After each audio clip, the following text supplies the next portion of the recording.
আমাদের আজকের এই পর্বে আমরা আলোচনা করব এমন কিছু বিষয় নিয়ে, যা নিয়ে মুসলিম উম্মার মধ্যে এক দীর্ঘদিনের আগ্রহ এবং কৌতূহল রয়েছে। কিয়ামতের পূর্বে পৃথিবীতে তিনজন ব্যক্তির আগমন ঘটবে: দাজ্জাল, ইমাম মাহদী এবং হজরত ঈসা আলাইসাল্লাম। এই তিনজনের নাম শুনলেই আমাদের মনে জন্ম নেয় অসংখ্য প্রশ্ন, কৌতূহল এবং কিছুটা ভয়। কে এই দাজ্জাল? কেনই বা তার আগমন হবে? আর কেনই বা হজরত ঈসা আলাইসাল্লামকে তার মোকাবেলা করতে আবার পৃথিবীতে পাঠানো হবে? ইমাম মাহদী বা কে এবং কেন তার আগমন? আজ আমরা কোরআন ও হাদিসের আলোকে এই বিষয়গুলো নিয়ে কথা বলবো এবং এই সব বিষয় নিয়ে যে ভুল ধারণা বা সংশয় আছে তা দূর করার চেষ্টা করব ইনশাআল্লাহ। আমাদের আলোচনা শুরু হোক সেই ফিতনা নিয়ে, যা মানব জাতির ইতিহাসে সবচেয়ে বড় পরীক্ষা হবে, আর তা হলো দাজ্জালের ফিতনা। রাসূলুল্লাহ সাল্লাল্লাহু আলাইহি ওয়াসাল্লাম দাজ্জালের ব্যাপারে তার সাহাবীদের এমনভাবে বর্ণনা করতেন যেন তার সামনেই দাজ্জাল উপস্থিত।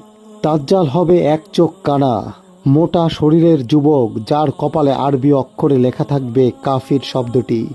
এই লেখাটি অক্ষর জ্ঞান সম্পন্ন এবং অক্ষর জ্ঞানহীন সকল মুমিন ব্যক্তি দেখতে পাবে।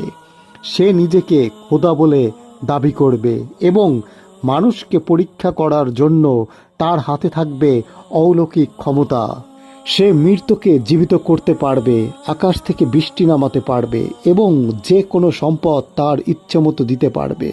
রাসূলুল্লাহ সাল্লাল্লাহু আলাইহি ওয়াসাল্লাম আমাদের এই ফিতনা থেকে রক্ষা পাওয়ার জন্য সূরা কাফের প্রথম 10 আয়াত মুখস্থ করার কথা বলেছেন এবং প্রতি ফরজ নামাজের শেষ বৈঠকে দাজ্জালের ফিতনা থেকে আশ্রয় চাওয়ার দোয়া শিখিয়েছেন। দাজ্জালের এই ভয়াবহ ফিতনার সময় মুসলমানদেরকে পথ দেখানোর জন্য আগমন ঘটবে এক মহান ব্যক্তিত্বের। তিনি হলেন ইমাম মাহদী। তার নাম হবে মুহাম্মদ, তার পিতার নাম আব্দুল্লাহ। তিনি রাসূলুল্লাহ সাল্লাল্লাহু আলাইহি ওয়াসাল্লামের বংশধর হবেন। তিনি মুসলমানদের নেতৃত্ব দেবেন, ন্যায় বিচার প্রতিষ্ঠা করবেন এবং দাজ্জালের বিরুদ্ধে যুদ্ধ করবেন।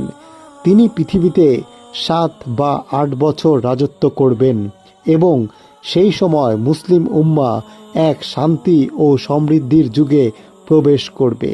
যখন তিনি দাজ্জালের সঙ্গে যুদ্ধ করতে যাবেন, তখনই আসমান থেকে অবতরণ করবেন হজরত ঈসা আলাইসাল্লাম।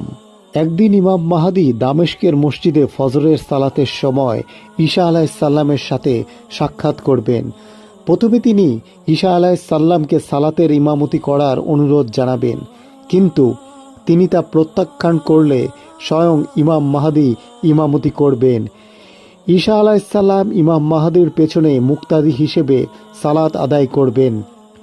তারপর তিনি ঈসা আলাইসাল্লামের সাথে যোগ দিয়ে দাজ্জালের বিরুদ্ধে যুদ্ধ করার জন্য বের হবেন এবং দাজ্জালকে হত্যার কাজে ঈসা আলাইসাল্লামকে সাহায্য করবেন।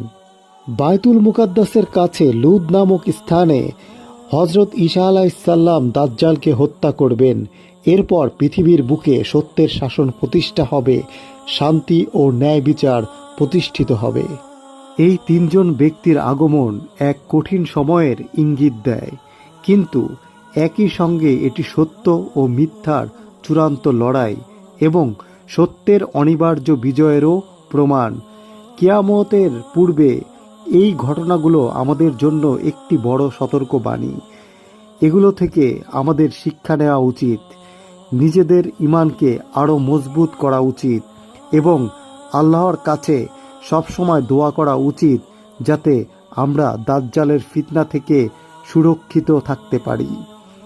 আল্লাহ আমাদের সবাইকে সঠিক পথে চলার এবং ইসলামের নির্দেশনা অনুযায়ী জীবন পরিচালনার তৌফিক দিন। আমিন।